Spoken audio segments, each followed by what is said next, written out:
रात के ठीक 2:17 हो रहे थे और कहते हैं कि अगर इस समय सुनसान सड़क पर आपको कोई अनजान फुसफुसाहट सुनाई दे तो समझ लीजिए कि या तो कोई मरने वाला है या फिर कोई मर चुका है।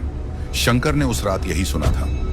कानपुर से मैंगलोर तक माल लेकर जा रहा 42 साल का शंकर 20 साल से ज्यादा समय से ट्रक चला रहा था। उसने आंधी, तूफान, लुटेरे, दुर्घटनाएं और सड़क पर फैली लाशें तक देखी थी, लेकिन जो उस रात हुआ उसने उसकी आत्मा तक हिला दी। हाईवे पर दूर दूर तक कोई गाड़ी नहीं थी। ट्रक की हेडलाइट्स धुंध को चीरती हुई आगे बढ़ रही थी। इंजन की लगातार घरघराहट और टायरों की घिसटती आवाज के अलावा वहां कोई ध्वनि नहीं थी। रेडियो बंद था, मोबाइल में नेटवर्क नहीं था और आसमान में आधा कटा हुआ चांद टेढ़ी मुस्कान की तरह लटका हुआ था। तभी अचानक उसे अपने दाएं कान के बिल्कुल पास किसी औरत की धीमी आवाज सुनाई दी। शंकर, धीरे चलो, आगे मत बढ़ो, बाईं तरफ से खतरा है। शंकर का दिल जोर से धड़क उठा। उसने तुरंत ब्रेक नहीं लगाई क्योंकि उसे लगा कि शायद यह उसकी थकान का असर है। वह 14 घंटे से लगातार गाड़ी चला रहा था। उसने खुद को समझाने की कोशिश की कि यह सिर्फ उसका भ्रम है, लेकिन कुछ ही सेकंड बाद वही आवाज फिर सुनाई दी, इस बार और स्पष्ट। शंकर, मैं मजाक नहीं कर रही हूँ, बाईं तरफ से खतरा आने वाला है। शंकर ने घबराकर साइड मिरर देखा, लेकिन वहां कुछ नहीं था। केबिन में उसके अलावा कोई नहीं था। पीछे की सीट खाली थी।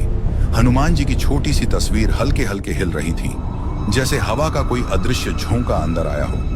अचानक सामने से एक काली एसयूवी बिना इंडिकेटर दिए तेजी से बाईं तरफ से उसकी लेन में घुस आई। शंकर ने तुरंत स्टीयरिंग घुमाया और ट्रक बाल बाल टकराने से बच गया। अगर वह 1 सेकंड भी देर कर देता तो भयानक हादसा हो सकता था। उसका माथा पसीने से भीग गया। अब वह यह मानने को तैयार नहीं था कि यह सब महज थकान का असर है। कुछ किलोमीटर आगे बढ़ने के बाद फिर वही आवाज सुनाई दी। शंकर, पानी मत पीना। शंकर का गला सूख रहा था। उसने ढाबे से खरीदी हुई सील्ड पानी की बोतल उठाई, लेकिन जैसे ही उसने ढक्कन खोला उसके हाथ रुक गए। उसे बोतल के अंदर कुछ काला सा तैरता हुआ दिखाई दिया। हेडलाइट की रोशनी में उसने देखा कि एक छोटा सा मरा हुआ कीड़ा पानी में पड़ा था। उसने घबराकर बोतल खिड़की से बाहर फेंक दी। उसके दिमाग में एक ही सवाल घूम रहा था कि अगर यह आवाज उसे चेतावनी दे रही है तो यह कौन है और उसे क्यों बचा रही है। करीब 3 बजे उसे सड़क किनारे एक छोटा सा ढाबा दिखाई दिया, जिसका टूटा हुआ बोर्ड हवा में हिल रहा था। उसने ट्रक रोका और चाय पीने के लिए उतर गया। ढाबे पर सिर्फ एक बूढ़ा आदमी बैठा था, जिसकी आंखें असामान्य रूप से गहरी और ठंडी थीं। बूढ़े ने बिना कुछ पूछे चाय उसके सामने रख दी और अचानक पूछा, 2:17 पर कुछ सुना क्या? शंकर के हाथ कांप गए। उसने घबराकर पूछा, आपको कैसे पता? बूढ़ा हल्का सा मुस्कुराया और बोला, हर ड्राइवर को वह आवाज नहीं सुनाई देती।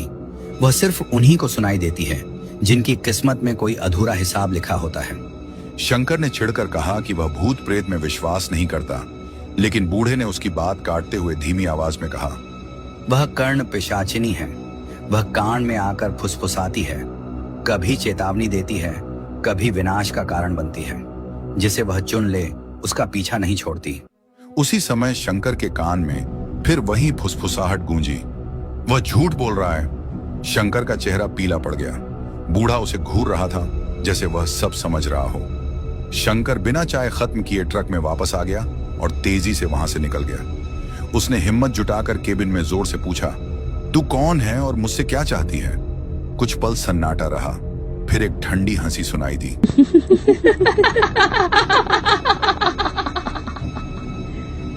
आवाज ने कहा, मैं तुझे बचा नहीं रही थी, मैं तुझे तैयार कर रही थी। किस लिए? शंकर ने कांपती आवाज में पूछा। आवाज बोली, 20 साल पहले जो हुआ था उसके लिए। ये सुनते ही शंकर के दिमाग में एक पुरानी रात की तस्वीर चमक उठी। बारिश हो रही थी। सड़क किनारे एक औरत लिफ्ट मांग रही थी।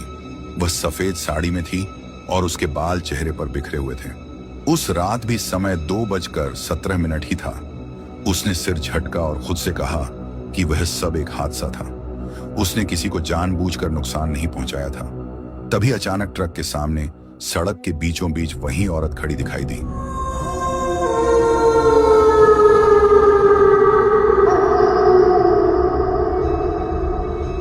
सफेद साड़ी, भीगे बाल और पूरी तरह काली आंखें। ट्रक अपने आप रुक गया, इंजन बंद हो गया, मोबाइल की स्क्रीन अपने आप जल उठी और समय फिर वही था, 2:17।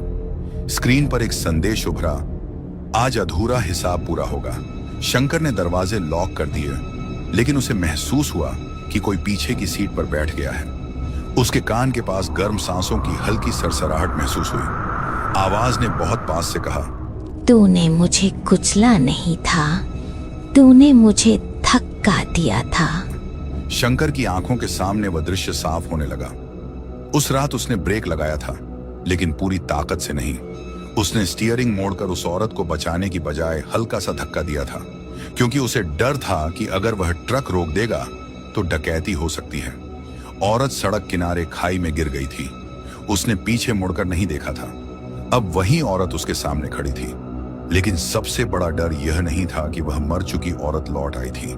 सबसे बड़ा डर यह था कि आवाज ने उससे कहा, मैं वो औरत नहीं हूं, मैं वो हूं जो उसके मरने के बाद पैदा हुई। शंकर की सांस रुक गई। अगर वह औरत कर्ण पिशाचिनी नहीं थी, तो फिर यह शक्ति कौन थी? क्या वह सिर्फ उसके अपराध बोध का रूप थी, या कोई ऐसी सत्ता जो अधूरे पापों से जन्म लेती है?